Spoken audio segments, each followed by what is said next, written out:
खबर लखनऊ से है। मनाली पिगमेंट पेंट फैक्ट्री में गैस का रिसाव हुआ है और गैस के रिसाव से आसपास के कई लोग बेहोश हुए हैं। यह खबर है। मौके पर पहुंची पुलिस ने इलाके को खाली कराया है। लखनऊ से बड़ी खबर, मनाली पिगमेंट पेंट फैक्ट्री में गैस के रिसाव की खबर। गैस के रिसाव से कई लोग बेहोश हुए हैं। मौके पर पहुंची पुलिस ने इलाके को खाली कराया है। लेकिन पेंट फैक्ट्री में गैस के रिसाव का असर यह है कि आसपास के क्षेत्र में यह गैस फैली, कई लोग बेहोश हुए हैं।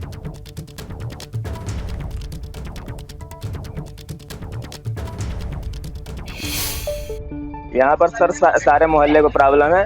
ये मेरे घर के सामने है, ठीक है। और ये गैस जो है रात में चलाते हैं और इतनी घुटन होती है जिससे सांस लेने में परेशानी होता है, आदमी बेहोश हो जाता है। अरे भैया पूरी पब्लिक सुबह से परेशान, हमारी पोती नाम सारी वो सब खांसा बेहोश हो रही है। बहुत ही चिंता है भैया। हम खुद ही सुबह मर्च बच्चन ने सांस नहीं ले पाए तो कमरा बंद कर लिया, पल्ला घुस गए। कैसे महकारी जैसे गैस घुस जा रहे अंदर गंदी।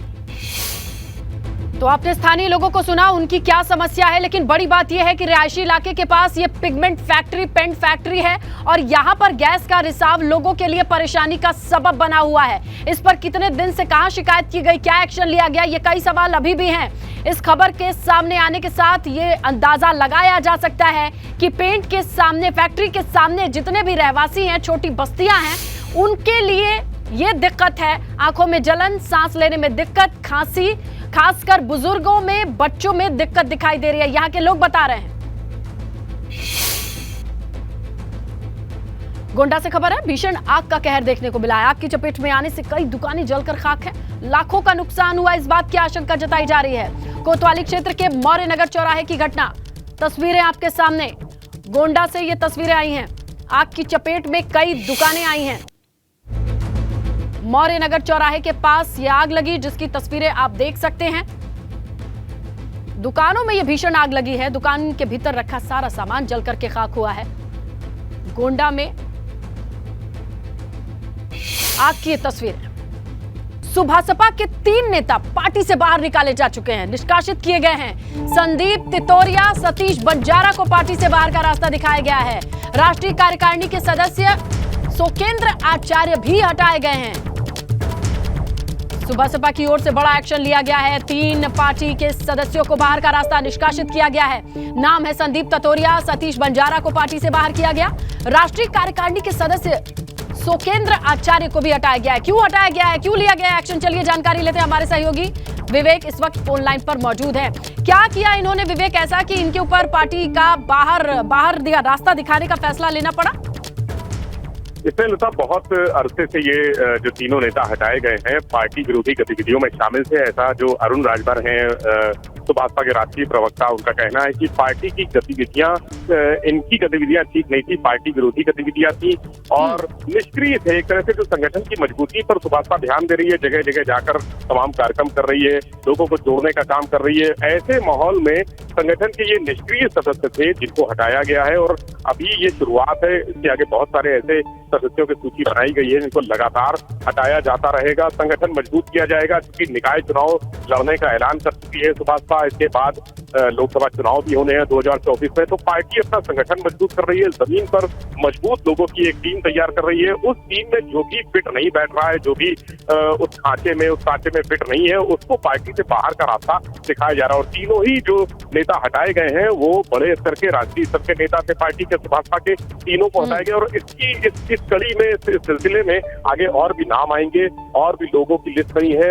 लगातार जो अरुण राजभर हैं या ओम प्रकाश राजभर हैं, जो पार्टी के राष्ट्रीय अध्यक्ष हैं, वो ऐसे लोगों का मूल्यांकन कर रहे हैं। ऐसे लोगों से जो फीडबैक है पब्लिक के बीच में और पार्टी कार्यकर्ताओं के, जो संगठन से जमीन से जुड़े कार्यकर्ता हैं, उनसे फीडबैक लेकर लगातार संपर्क किया जा रहा है और ऐसे लोगों की लिस्ट बनाई जा रही है। बिल्कुल विवेक, ऐसे में सुभासपा पूर्वांचल की राजनीति में मंझी मानी जाती है और तमाम कार्यकर्ताओं की टीम जो तैयार की जा रही है उसमें से कुछ छटनी का दौर चल रहा है, जिसके तहत ये 3 नाम सामने आए हैं। शुक्रिया विवेक जानकारी के लिए।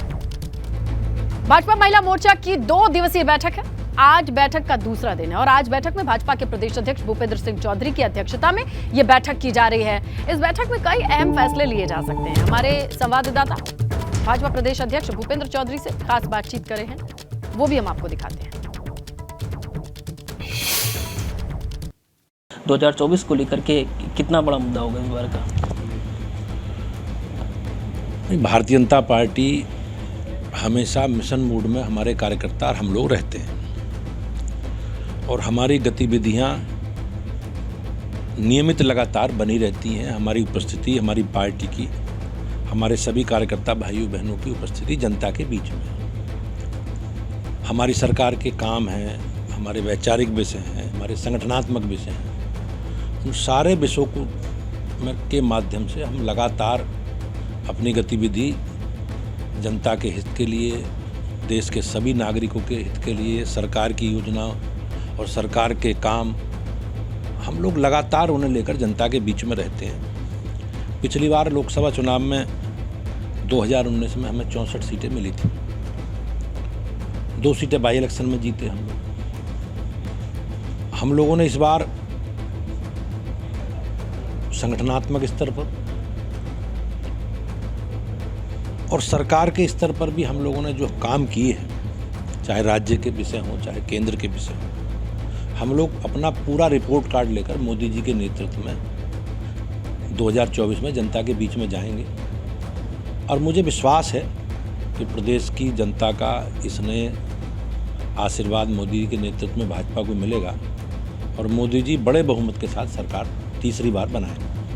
आपने सुना, ये थे भूपेंद्र चौधरी जी, प्रदेश अध्यक्ष। इनका साफ कहना है कि निकाय चुनाव की तैयारी को लेकर के महिला मोर्चा की बैठक की गई थी और बैठक में कई अहम निर्णय भी लिए जा सकते हैं, जैसे महिला सुरक्षा को लेकर के, अयोध्या के विकास को लेकर के तमाम ऐसे मुद्दे हैं जिस पर आज विस्तार से चर्चा भी होगी, उस पर मोहर भी लग सकती है। अयोध्या से एबीपी गंगा के लिए ऋषि गुप्ता।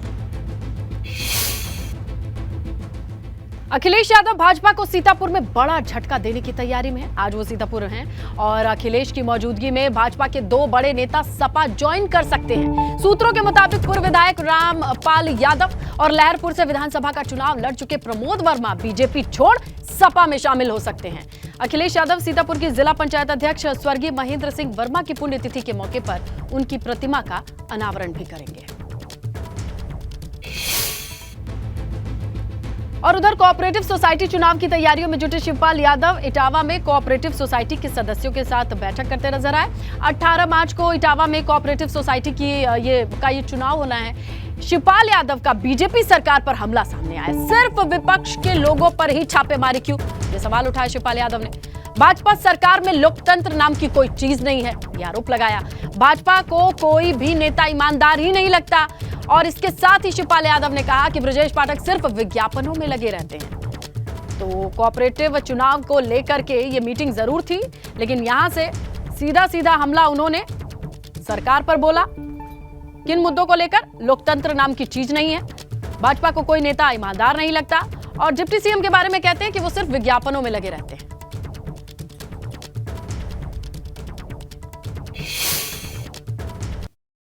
हमारी चुनाव की पूरी तैयारी है और भारतीय जनता पार्टी को इन चुनाव को समय पर उनको जवाब मिल जाएगा।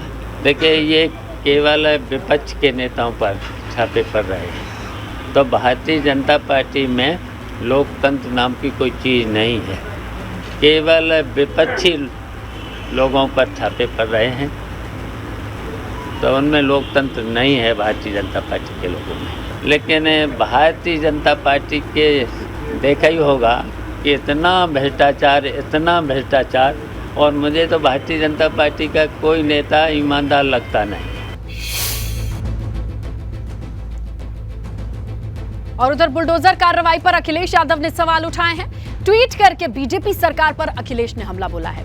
मंत्री नेताओं के घर, दुकान, नक्शे की जांच होने की मांग की है। अखिलेश यादव ने ट्वीट में लिखा है, अवैध निर्माण कॉलोनियों पर बुलडोजर चलाने से पहले भाजपा सरकार अपने सभी कार्यालयों, मंत्री नेताओं व कार्यकर्ताओं के घरों, दुकानों, प्रतिष्ठानों के वैध नक्शे व अनुमति की जांच कर उन पर बुलडोजर चलाए।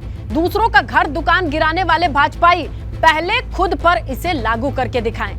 साफ तौर पर बुलडोजर आगे बढ़ रहा है, कार्रवाई हो रही है, लेकिन यहां पर सवाल उठा दिया अखिलेश यादव ने कि जो बीजेपी के नेता और कार्यकर्ता हैं, जो मंत्री हैं, उनके कार्यालय, उनके मकान, दुकान, प्रतिष्ठान क्या सब पूरे नक्शे के साथ, कागजात के साथ बने हैं? और अगर ऐसा नहीं है तो क्या बुलडोजर वहां चलेगा?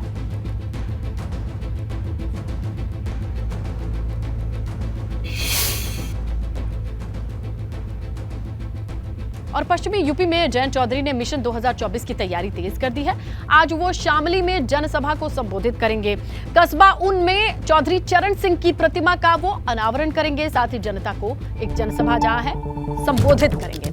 अखिलेश के 80 सीट पर चुनाव लड़ने के ऐलान के बाद पश्चिमी यूपी में जयंत चौधरी पूरा जोर लगाए हुए हैं।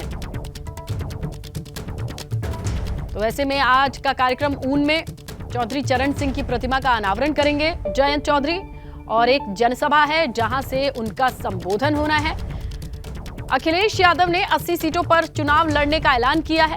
ऐसे में सहयोगी पार्टी बनी आरएलडी की रणनीति जो है वो पश्चिमी यूपी में धार देने की तैयारी, और इसी के तहत जयंत चौधरी आज जनता के बीच रहेंगे, ऊन में मौजूद रहेंगे। एक जनसभा है जिसे संबोधित करेंगे। पश्चिम उत्तर प्रदेश के अहम जिले शामली में आज राज्यसभा सांसद और राष्ट्रीय लोकदल के मुखिया जयंत चौधरी गरजेंगे। यहाँ किसानों के मसीहा चौधरी चरण सिंह जी की प्रतिमा का वो अनावरण करेंगे और उसके बाद यहाँ एक जनसभा होगी और जनसभा में आप देखिए कि किस तरीके से यहाँ आसपास के गांवों से जो लोग हैं वो बड़ी संख्या में यहाँ पर पहुंचे हैं, जयंत चौधरी को यहाँ सुनने के लिए पहुंचे हैं। और सबसे बड़ी बात यह है कि जिस तरीके से ये माना जा रहा है कि मिशन 2024 को लेकर राष्ट्रीय लोकदल पूरी तैयारियों से चुनावी मैदान में उतरेगा। आज यहाँ जयंत चौधरी जब पहुंचेंगे तो क्या मंच से बोलेंगे जयंत चौधरी, क्या किस तरीके से गरजेंगे, इस पर सबकी नजरें टिकी हुई है। और ये वो मंच है कि जहां पर जयंत चौधरी कुछ ही देर बाद यहां पहुंच जाएंगे और उसके बाद इस जनसभा को वो संबोधित करेंगे। सबसे बड़ी बात यह है कि राष्ट्रीय लोकदल और समाजवादी पार्टी का आपस में गठबंधन है और जिस तरीके से अखिलेश यादव उत्तर प्रदेश की 80 लोकसभा सीटों पर चुनाव लड़ने का ऐलान कर चुके हैं, उसके बाद से पश्चिम उत्तर प्रदेश की जो सियासत है वो गरमाई हुई है। तमाम किसानों के मुद्दे हैं, तमाम किसानों की परेशानियां हैं और आज उन्हीं परेशानियों को देखते हुए जयंत चौधरी यहाँ मन से गरजेंगे। लेकिन जयंत क्या कहते हैं और किसान इसको लेकर क्या सोचते हैं, कुछ यहाँ जो राष्ट्रीय लोकदल के कार्यकर्ता और किसान आए उनसे हम बात कर लेते हैं। आपसे जानना चाहूंगा, जयंत चौधरी आ रहे हैं, आलू को लेकर आप देख रहे हैं कि आलू का दाम घोषित कर दिया गया, लेकिन किसान कह रहे हैं कि 650 रुपए कम है। जयंत चौधरी आ रहे हैं, क्या लग रहा है आपको? जयंत चौधरी जो है किसानों की आवाज उठावे हैं और जो नेता है बीजेपी की सरकार है किसान विरोधी। आलू का भाव 2 रुपए किलो, प्याज बिल्कुल खत्म पिटकी है जी। हमें जो मिल रही प्याज वो 20 रुपए किलो मिल रही, वैसे रेट प्याज का 2 रुपए किलो। आलू बिल्कुल खत्म, किसान तो बिल्कुल खत्म हो रहा है। सरकार में भाई कोई आवाज उठाने वाला है नहीं, ये ठाले बेचारे जयंत चौधरी, हमारी आवाज जितनी ठमे और कोई उठाने वाला है नहीं। और आज जयंत के उस बयान पर भी नजरें टिकी है कि जब वो यहाँ आकर गरजेंगे तो ऐसा क्या बोलेंगे कि जिसकी गूंज लखनऊ और दिल्ली तक सुनाई देगी। वीडियो जर्नलिस्ट सतेंद्र सिंह के साथ सनुज शर्मा, एबीपी गंगा, शामली। और उधर अमेठी में सपा विधायक राकेश प्रताप सिंह के घर मंत्री स्मृति ईरानी पहुंची। गौरीगंज विधायक राकेश प्रताप सिंह, इनके घर पहुंच करके सांसद स्मृति ईरानी ने युगल को आशीर्वाद दिया। स्मृति ईरानी के विधायक के घर जाने के बाद अटकलें तेज हैं। मुलाकात को दलीय भावना से नहीं देखना चाहिए, ये कहते हैं सपा विधायक। तो गौरीगंज से सपा विधायक हैं राकेश प्रताप सिंह।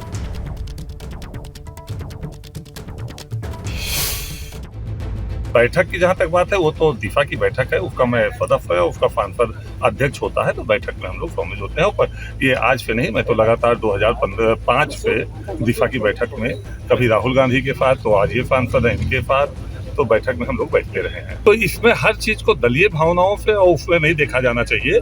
ये एक अच्छी व्यवस्था है, ये इस तरह की परंपराएं रहनी भी चाहिए। और हम लोग भी भाजपा के यहाँ, अभी तेजभान जी के यहाँ दुख पड़ा, हम उनके यहाँ गए। दुर्गेश जी के यहाँ अभी तिलक थी, हम उनके यहाँ गए। हमारे यहाँ तिलक थी, सारे लोग, सारे दल के लोग आए, बसपा भाजपा कांग्रेस सबके लोग आए। तो ये आना जाना शादी ब्याह में ये तो एक सामाजिक व्यवस्था है और इसका निर्वहन होता रहना चाहिए।